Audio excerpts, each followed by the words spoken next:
Good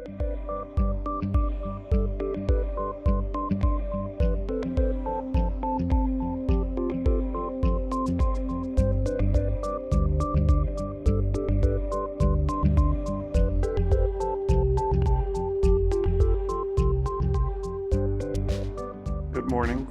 This is Wednesday, August 29th, 2018, and we're in the Westin Hotel in Ottawa, Canada.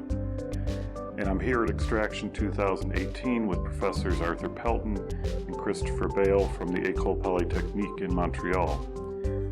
My name is Tom Battle. I'm a extractive metallurgy consultant and TMS volunteer. Welcome, gentlemen. I appreciate your taking the time to meet with us today and talk about your careers, particularly your work with the Thermodynamics software package now called FactSage. I can't help recalling the first time I used your package, which was known as FACT at that time in 1990. It was only available through a phone connection to the computers at McGill University, which wasn't always available. The software wasn't particularly user-friendly, and the results of the analyses rather cryptic.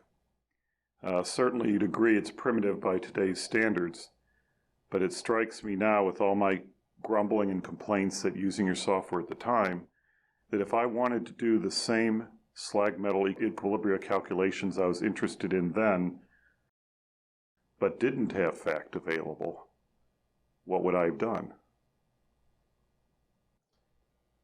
Well, you could have taken out your hand calculator and spent a few days doing the calculations. Well, I would have had to find the thermotables. You need the models as well, the state of the models. It would be tough. It would be difficult. Yeah. Now, was this difficulty in doing these complicated calculations part of the research that led you to develop FACT in the first place?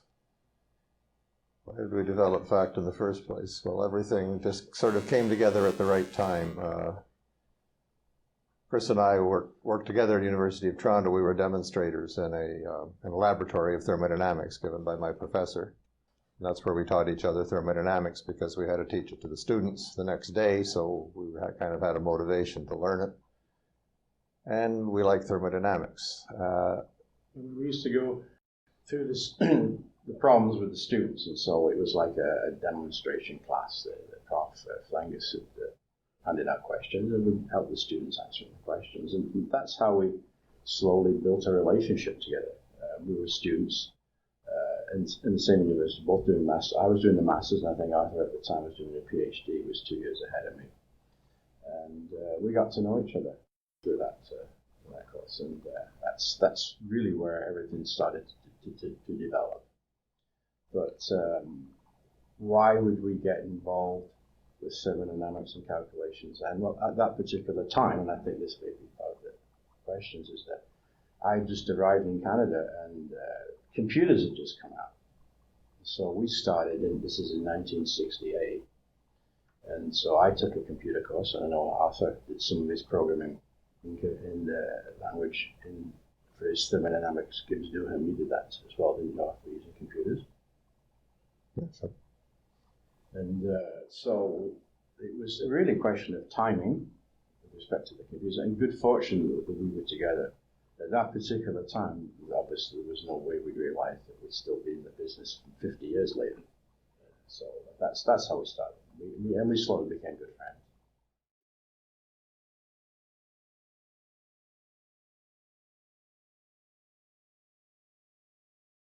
So for people who don't know, explain what FACT is and what it stands for, of course.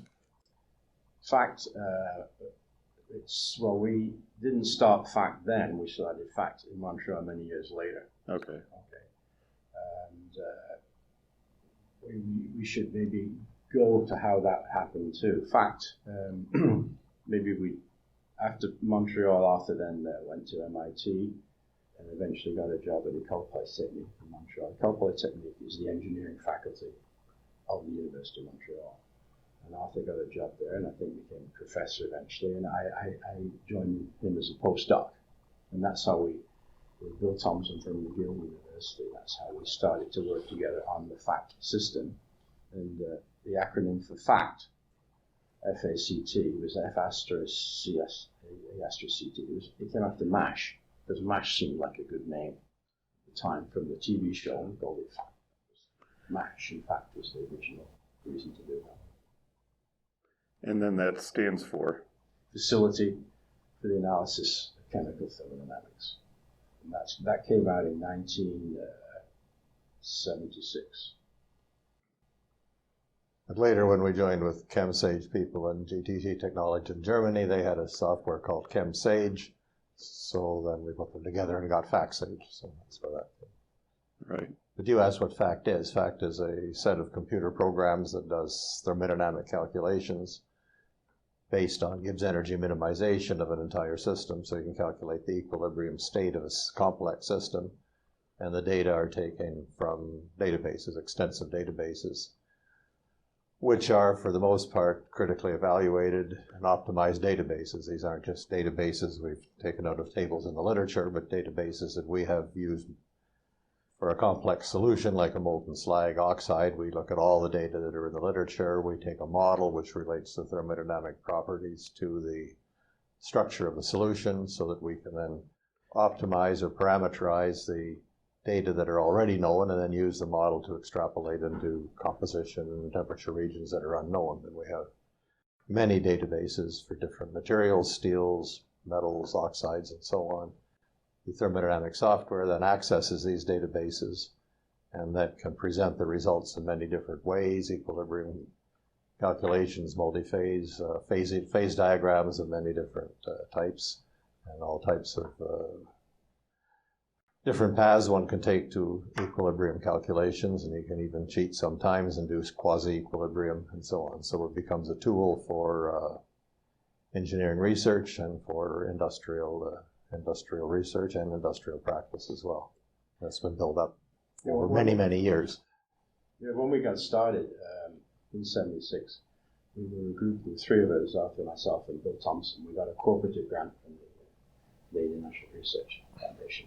And that inspired us to work as a team between two universities. And I think really what set us going was the NBS meeting in 1977, where they had a conference on phase diagram and phase equilibrium thermodynamics. And that sort of inspired us to get going. We demonstrated I think we called it a Canadian data bank system at that time. It was a workshop. And we were just getting started in doing these particular calculations.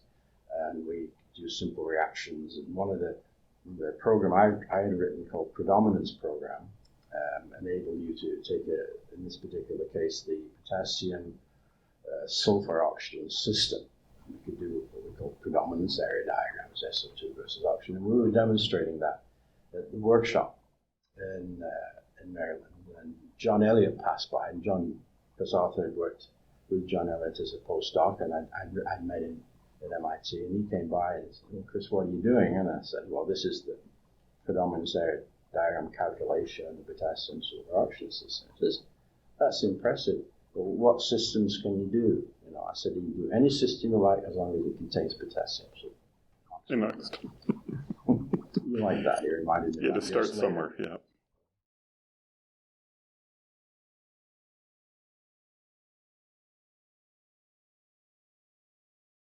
Well, and then going back to my original question, if I had to do these calculations, I'd have to scour the literature if I want to do it right, find the data available in that system,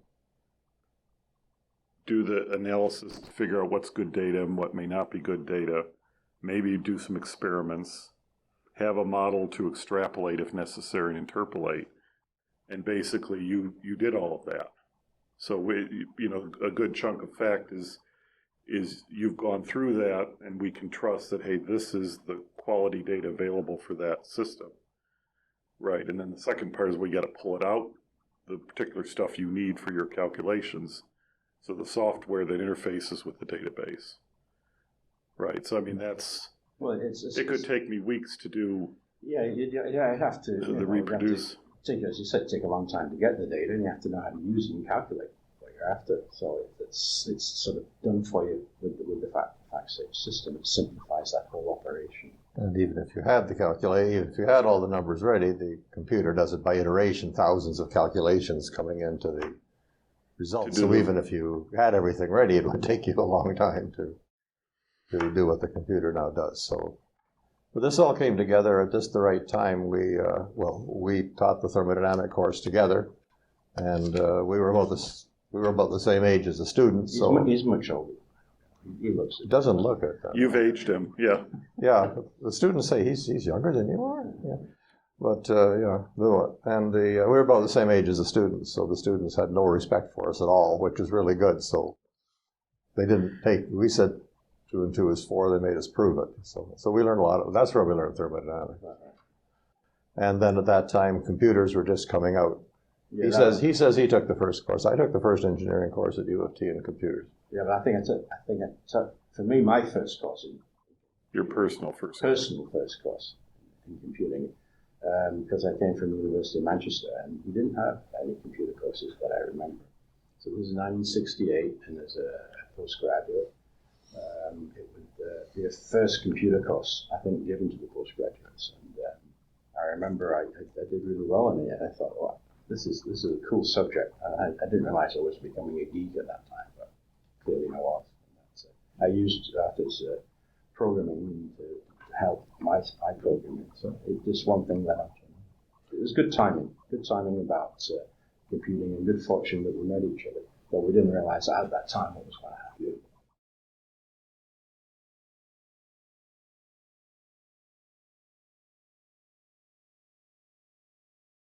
And then I thought we could have some sort of a thermodynamic data computer system, but that we would have to say my idea was at the time that we would have anybody who wanted to use this, we would have to send them a pile of punch cards, and he could run it through his own computer and run it, because they didn't have what they call the timeshare. Interactive computing was not there.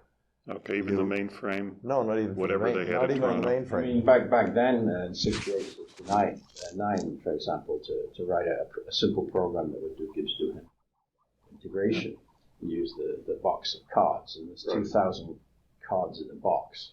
And so if you were walking around with 2 boxes, you were obviously a really big programmer, because you had 3,000 lines of But programming. if you get them out of order at all, And if or it drop was a it, damp it's day, deaf. and you had to reread it, and one of the consequences of that was that you would, you submit your job, you get the card reader to read all the cards, and if you were lucky, you would get the answer within 24 hours. But you became a very proficient programmer, because if you made one mistake on one line, you had to wait 24 hours to fix it and do it all over again.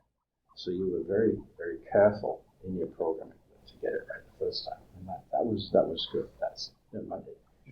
Taking 24 hours to do a calculation sounds ridiculous nowadays, but at the time, this was high tech. right? People say, "But we got into it at that time, but then we must have been visionaries, and when we realized that interactive computing would be coming in and that personal computers." No, I wasn't a visionary at all. We were just a bunch of overconfident idiots.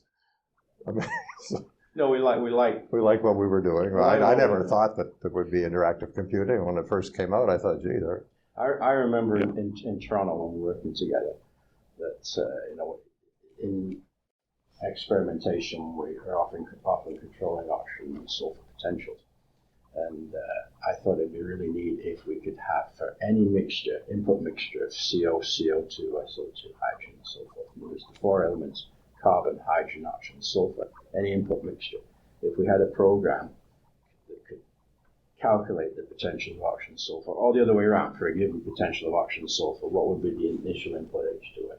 Sulfur, the possibilities.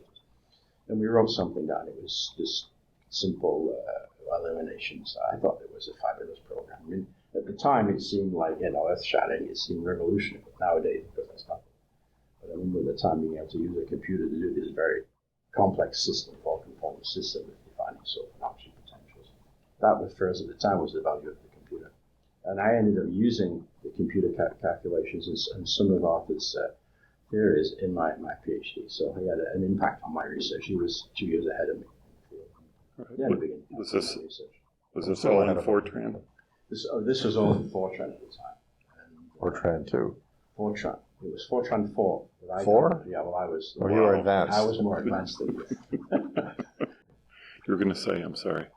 No, And we Some then, cutting remark. yeah, I probably. anyhow, we eventually, because we eventually then got working together at Polytechnic, University of Montreal, and we eventually proposed this fact system, and everything at the time was done in Fortran.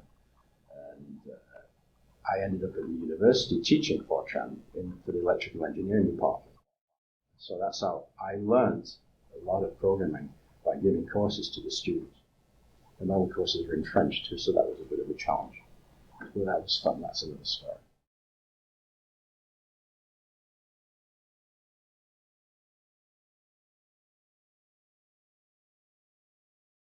So the interactive computing also just came at exactly the right time for us to then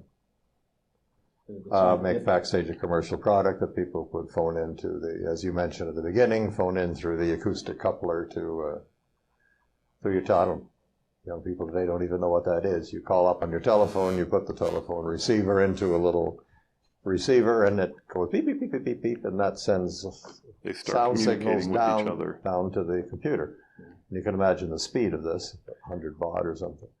And so that worked for a long time, and everybody complained about it. But that got us to, we had people connecting up we had one person from Perth, Australia, which is as far away from Montreal as you can get on the surface of the Earth. So that worked, but endless complaints. But then personal computers came out in 1980. Yeah, but I want to interject here something. We were very fortunate in the timing of this because Bill Thompson was the third person in our development. And McGill University had developed a computer system called MUSIC, McGill University System Interactive Computing. And so we could use our deck writer, our terminals, to communicate with the central computer system. So we were very fortunate at that time. There were probably only a few universities that had that at that time. Maybe very few universities had that. And so we were able to take advantage of this new technology emerging from McGill University. And then we ended up setting, but Arthur pointed out, people would phone in, and McGill University then made their system available to the outside world. And Arthur pointed out for the calculations from Perth. Also, Rodney Jones many times tried to calculate ternary systems from South Africa, and he knew the phone number by heart, and it was the speed at the time was 1200 baud. And he was very persistent, and he did certain calculations. But these are the mid-80s. We also demonstrated at that time for a conference transmission via satellite. First time ever. For the first time ever, you might want to explain that. Well, some group in California wanted to show, it was before the internet, but it was kind of a beginning of the internet. 1983, I think it was. Something around there. And this group in California had this system, and they wanted to show how we could transmit things around the world. So there was a conference being held in Israel, in Jerusalem, at noon in Jerusalem, and they wanted us to, they had a big screen up there, and we were supposed to run the computer in Montreal, where it was 4 a.m, and demonstrate. Chris would press the keys, and I was going to talk. So we were giving a talk in front of this audience, and when this was being moderated by the people in California so people in California hadn't gone to bed yet. We'd gotten up at 4 a.m, the people in Israel had breakfast and were watching this, and the whole thing just worked. I remember the guys in California had been up all day and celebrating, and they sounded like it. They were half drunk, and they were actually high. And what and happened, they were laughing away in the background. And what happened was initially, because you had to transmit at the same speed, and we were operating at 1200 baud, and they were operating at 2400 baud. These are technical details at the time. So we couldn't really communicate, and when we figured it out, there was this big roar in the auditorium in Israel that we heard, hey, and they could see this teletype thing going across the screen as we did that transmission. So the birds were coming up and starting to sing in Montreal, and we were all happy.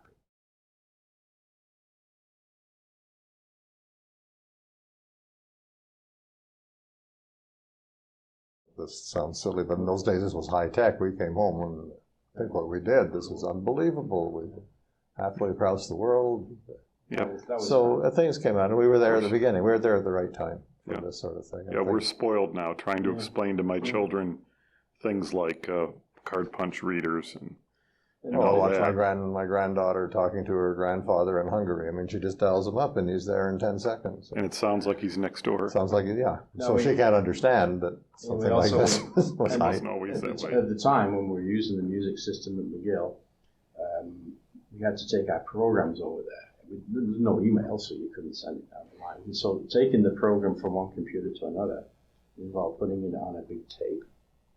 And so you had to formally present it to the tape manager at McGill, who would then load it into the tape reader and so forth. So this was quite a challenge at the time, and it seemed really high tech there.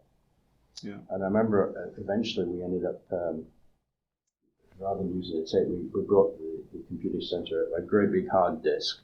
I think you got more power now on your hand calculator, but these disks were just rotating disks for the big mainframe computers. They were huge and they were thousands of dollars. That was back then. So let me go back a few years. So Arthur, you were born in Windsor, Yep. Ontario. Now, were you from a kind of scientific family? Was it fated that you would go into engineering, or were you the black sheep? Absolutely not. My father was a construction contractor. Well, that explains a lot. Built. It does. He built houses and things, so no, it wasn't. So what made you go to Toronto and to go into engineering as opposed to trade or something? Well, you sort of fall into things. I wanted to be a psychologist, and then a couple of people told me. So why you paired with Chris? A couple of people told me that That's going. psychiatry, not psychology. Oh, well, close enough. They told me, no, people who are going to psychology do it because they're trying to work out their own problems or something. So anyway, I thought science was okay. Now, I had no interest in engineering because I didn't think I was very practical. I couldn't turn screws and things. So I wanted to go into pure science. So I was going to take a pure science course, and then my aunt said, well, there's this course at U of T called Engineering Science, which sort of combines the both. It's an engineering course, but kind of applied. No, it's very heavy in basic sciences, as well as being very heavy in engineering. It is for anybody who wants. It's an excellent course. My son took it as well. My son took it a few years later, and he was always after me, Dad, I want to go to Cornell. You want to send me to Stanford or something? I said, I'm not going to spend $300,000 when you got a perfectly good thing here. So anyway, he then ended up doing his PhD in Stanford. Sounds familiar.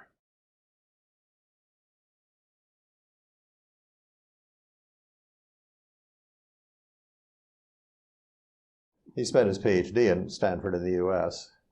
He came back and he said, well, all his students, with all his colleagues in first year, masters and doctorate, they're working like hell to learn this stuff. He says, I've already learned it.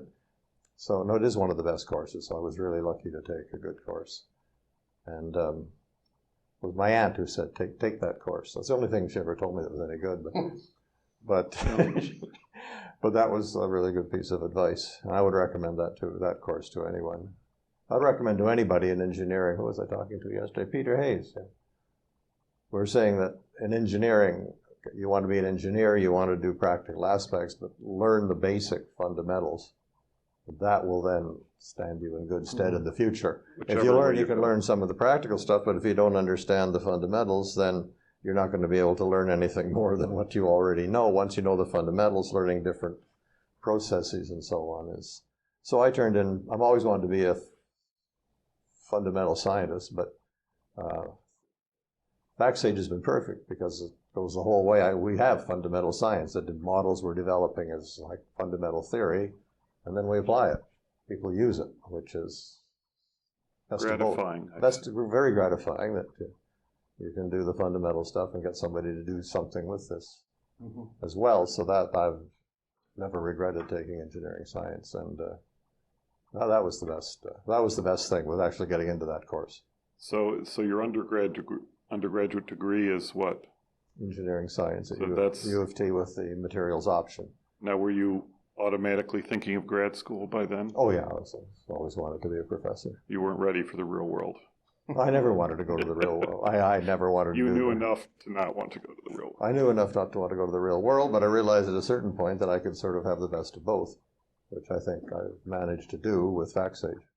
So I'm in the nice, warm environment of academia, but we still have all our contacts in industry, and we're doing something that I think is useful and commercially viable. So it worked out very well that way. But no, I never wanted to be in the real world. I always wanted to be a prof.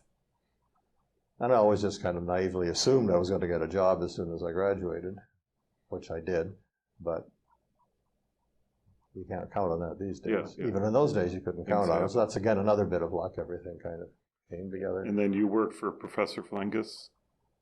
Yeah, he was my PhD supervisor. And how did that, I mean, I know the name, but I don't really know who he was. Well, he was a chemist by training from Imperial College. He'd worked at CanMet for a while, and then he was a professor at Toronto. And he did most of his, in metallurgy material science, he did most of his work in molten salts. He was quite a fundamental guy.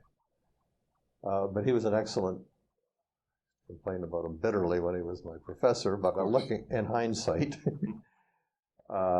he really taught us how to do things properly. We had a really good group, and the group worked together, teaching each other. And we did a lot of experimentation. I haven't then in my career done much experimentation, but with a solid background in experimentation, it helps. Yeah, it helps a lot if you're trying to because you read a paper and somebody says the melting point was measured to 100th of a degree, you know that that's not real. That's not possible. No, it's not possible. So I got a good background in that, and he was just very interesting. So he got me interested in the thermodynamics. Why thermodynamics? Well, because I had a professor who made it interesting. And a lot of people say that. It took one teacher that... Yeah, and in engineering science, after the way that course worked, the first 2 years were very general, and then in the third and fourth year, you got a specialty. And the professors from all the different specialties came and tried to tell us how wonderful their specialty was. And it was Bill Winegard who made metallurgy and material science sound really exciting. So I thought, but there wasn't much more to it than that. It was like all my life I wanted to be a material scientist, but he just made this sound like fun. And made it sound like fun because it was the breadth of the field. I thought if I'm going to get into something big like electrical engineering, I'm going to be working in some narrow aspect of it because there's such a huge field.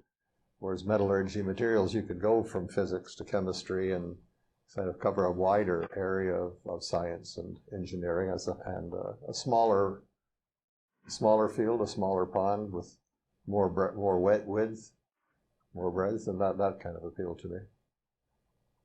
So that's why I took it. And that worked out okay too.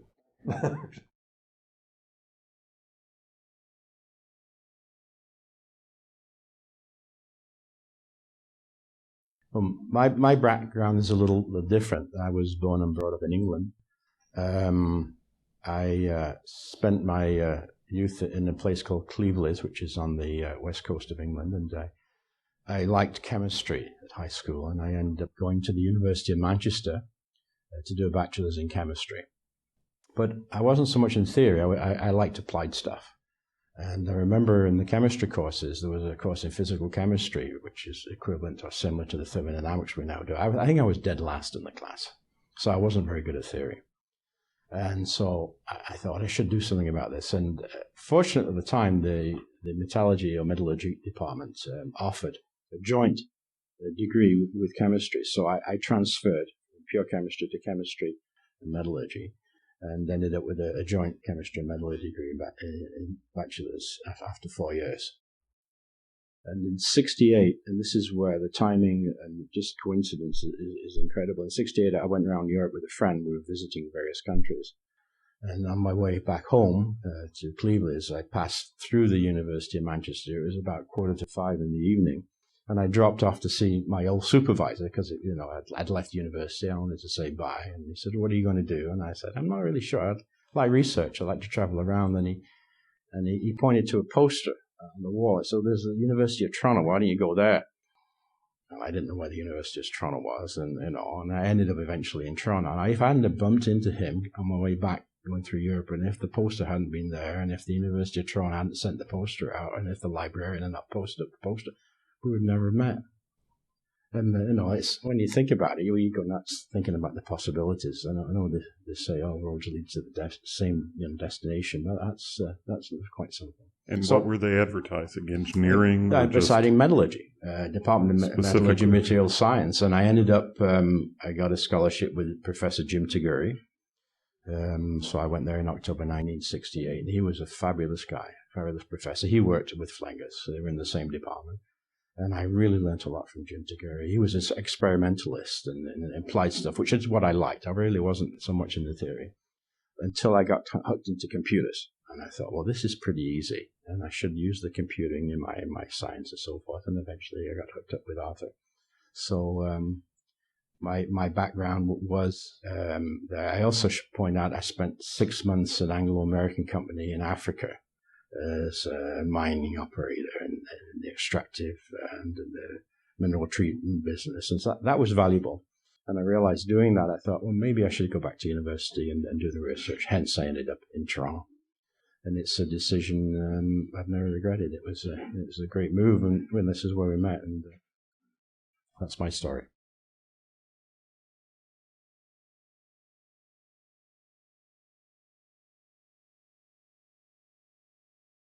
So, but you ended up we would call teaching teaching assistant. Yeah, we were in that thermo class. Yeah, this so is it was taught by Flengas, perhaps, but you were the ones who translated it to. Yeah, well, it was a way of supplementing your income as a student, and so we would be the course assistants or demonstrators, I think they called us, and with the same class. And I think we did 2 or 3 years on the run, and hence we got fairly proficient in the thermodynamics, and this led on to the bigger and better things. Yeah. In the third year, Flengas was on sabbatical, so I actually taught the course that year, as well as doing the laboratory. But that's a way to learn. The way to learn something under is to fire. have to teach it. Yeah. And it's like the way to learn French is to have to give a lecture on it. And I mean, teaching chemical thermodynamics, I mean, it's not the most exciting of subjects, right? And that was a challenge trying to, get the students involved and excited. And it became applied. We applied it to real situations, oxidations. Gets their attention. And it gets their attention. It got my attention too. I thought, oh, this is really neat. I like this. I like this kind of stuff. Well, I said Professor Flengas was a very good teacher, but he taught. It was his undergraduate course in thermodynamics that really got me interested, and that's why I went with him for doctor. But he gave his course on the theory of thermodynamics, but every question on every test, every exam was a numerical question. It wasn't describe one of these, describe some theory, develop the Gibbs-Duhem equation or something like that. It was with real numbers, and you did a calculation. So we brought the whole thing back. And you didn't have calculators then? No, we didn't have calculators. We had slide rules. And we had open book exams. He didn't believe that you had to memorize equations, but every question was a practical question with a numerical answer. And I always ran every one of my thermodynamics courses through my entire career the same way. I never asked students to develop something. It was always use it to calculate. Solve a problem. Solve a problem. So you can see, there's so many courses you get at university where you don't see, why am I taking this? What is the point? And if I'd only known, I would have listened. But I had no ideas. This especially applies to math courses, as you might know. Yeah, it's a requirement. Why ever am I learning that? Gee, I wish I knew. I wish I'd listened to that. That was a good teacher. A good teacher is important, very important. One of the things with FactSage is when I took thermodynamics in chemistry and I didn't really like it and I wasn't good at it. Basically, what you were doing was learning the relationship. So Maxwell's, right? You're just applying it. You're calculating a heat or an entropy or whatever. Had no use. The thing with FactSage is it does it for you. And so you've already done the calculation. Now all you have to do is apply the numbers to the real life situation. I think that what really helps is that it gets away from the monotony of having to calculate these things. And in the first place, you've got the answer right there, and you can apply it right away. And you learn a lot, coupling the thermodynamic values to the real life processes. Really good. As long as you understand what the computer is actually doing. It can go a little too far, like using a hand calculator to multiply two numbers when you don't quite understand the concept of multiplication. Or significant figures. Or significant digits, yes. You can use FactSage, get an answer, and think you've got, and it's nonsense because you didn't understand what you were doing to start. You have to be able to formulate the question, and in principle, be able to do it yourself if the computer weren't there to do it for you. But we haven't had too much of that. People that use it seem to catch on. And I think they actually learn like Chris says, you learn thermodynamics because you see You see the answer coming out, and you get a real feel for the numbers. I mean, and you say the heat is so many kilojoules, and if you don't know what that is, you're lost. But having seen it a few hundred times, it starts to mean something to it. You get an comparison. You get a feeling for what the number is, or 1 part per million, or 1%, or whatever, or volume, or kilojoules, or BT, whatever you're dealing with. You get a real feel for the numbers, and you get a better understanding. And of course, we don't just calculate these numbers. We use these numbers in a meaningful way. Like we produce phase diagrams, for example, which are contours of thermodynamic data and so forth. So fact system produces these very useful outputs, phase diagrams, spreadsheets, and the like.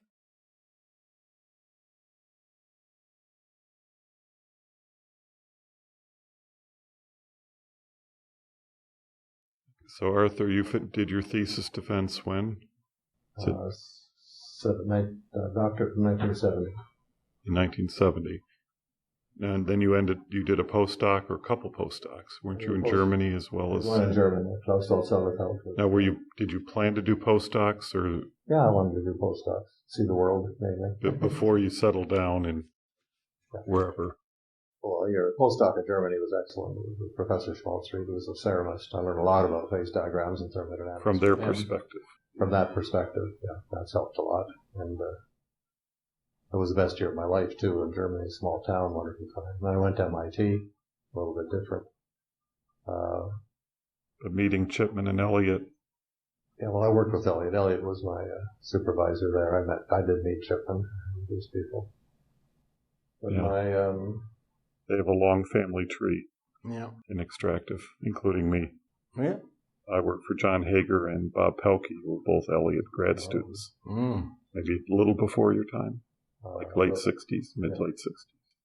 Well, Chipman was retired when I was there, but we had lunch a couple of times. Elliott was a very different man to work for than Professor Flengas was. Yeah. We want to hear about that. No, maybe not.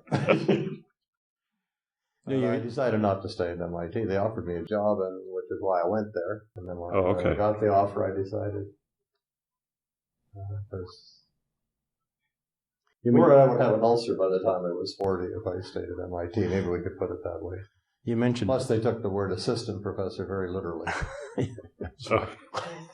You mentioned Pelkey. He's influenced me very much by his book because he had all these nice computer programs in. That's true. And little Fortran things. The simplex and all these various things he used. So that was a big influence on me. Yeah. That was the first book I had, too, before I went to CSI. So I didn't know him, but his book certainly influenced me greatly. Since we had taught the thermodynamics course together at Toronto, we had this idea that we were going to write a textbook on thermodynamics, Chris and I. And École Polytechnique was offering a job for a professor, which I didn't get the first year because there was somebody else. But I told them, I said, well, hire me as a research attaché, and Chris will come, and we're going to write this textbook on thermodynamics. So he came. That all came together? All came together, but we never did write the book because we got sidetracked on fact. We got sidetracked in this computing. Because at the same time, 2 months later, this NSERC co-op grant came out. We got together with Bill Thompson and started to work on that, and we kept pushing the book back and back and back. And we never did write the book, but we ended up doing FactSage, which turned out to be. It was interesting. So then a year later, I got a professorship, and a year after that, you got a professorship. Yeah. And so. And of course, you'd been speaking French since you were young, right? No. Well, yeah, I learned French in Ontario High School, then I had to unlearn it when I came back. So after I unlearned it, I had to relearn it. I know when I arrived in the Polytechnique, I knew it was French speaking. I didn't know it was only French speaking. So that's the crash course. That was a shock because I knew diddly squat. I couldn't understand it. And so, but I knew the professorship job was coming up later, after about 2 years. But you did a postdoc first. So I did a postdoc there. And did you had to learn French as you were doing? Well, I didn't need French to do the postdoc, but I thought I really enjoyed working with Arthur, and I enjoyed the environment, and I thought I'd really like to have this job as a prof. And I knew that one of the conditions of being a prof there is you had to be bilingual, English and French. And I knew there'd be a lot of French applicants from France who would not know English. My English is not bad. And so... English, not American. And so I'd taken high school French, but I didn't understand anything. And so I thought, okay, I've got to learn this. And I used to sit down with a technician, Lucien Gosselin, every day in a AIME beer. And, bonjour, Lucien, comment vas-tu? And I spoke to him every day for a bit and bought him a beer. And I picked it up, and I used to listen to the television in French all the time. And that was the only way to pick it up. I'd have to say that apart from working with Arthur, learning French is the most difficult thing I've had to do in my life. I'd have to say. What a build-up.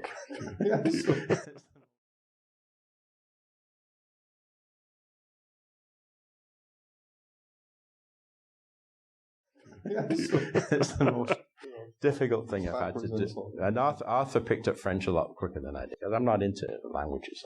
I'm more into other stuff. But I picked it up. And we both ended up teaching in French. And I think we're proud of ourselves that we, can you imagine you're given a class in front of 80 students and you have to speak in a foreign language and don't really speak it. They've always been very understanding. Very accommodating. The students, the French-Canadian students, were wonderful. And my hat's off to them. They were very nice and very understanding. And the first class I gave, one of the students at the back stood up, Monsieur Bale, is this in English or in French? I could have killed them, But very accommodating, and my hat's off to them. And this is where we learned French, by was speaking to the students. And we're engineers, we're not into linguistics, but we picked it up, and we've won awards for teaching now, believe it or not. So. People in Polytechnique, though, from the students to the staff and everything, that's the other thing that's come together very well. At Polytechnique, the administration has strongly encouraged professors doing spin-off companies, doing very supportive. So very supportive of this type of thing. There are universities that say, oh no, you must remain in your ivory tower and you're permitted to do 4 hours of consulting a week. Right. You notice the best universities in the world do not do that. And they call Polytechnique, they have even a Centre d'études et développement technologique, which encourages promotes industrial commercialization and so on. And this has been a tremendous help. So they've been behind us all the way with these things. My hat's off to them, and I hope to see this interview because we think very, very highly of them. And the students too. People have the idea that some people from the ROC, that's the rest of Canada, so English Quebecers refer to it. The mainland. Think that French Canadians are very, very ununderstanding if you don't speak French. They just snub you, but just the opposite way. They're very, very accommodating. And the first year I was there, I wasn't a professor. I was a research attaché, but they let me give a graduate course. So I gave the graduate course in English. The students asked the questions in French, and it worked out very nicely. But there's been never anybody, saying, hey, why don't you guys learn better French and never. Speak white or something like that. So it's always been. Of the thousands of students we met, I've never had anybody complaining. They've complained about your French, but they haven't complained about mine. I'm just kidding. I wouldn't. Actually, I wouldn't imagine that somebody at an English university, at University of Toronto, who spoke English as badly as we spoke French, would have gotten away with it the way we did. So they've been very, very understanding. It's been a pleasure to work there, and that's why we've stayed there, because we could have gone. You've had opportunities, and we've had a wonderful environment to develop our system and our FactSage system.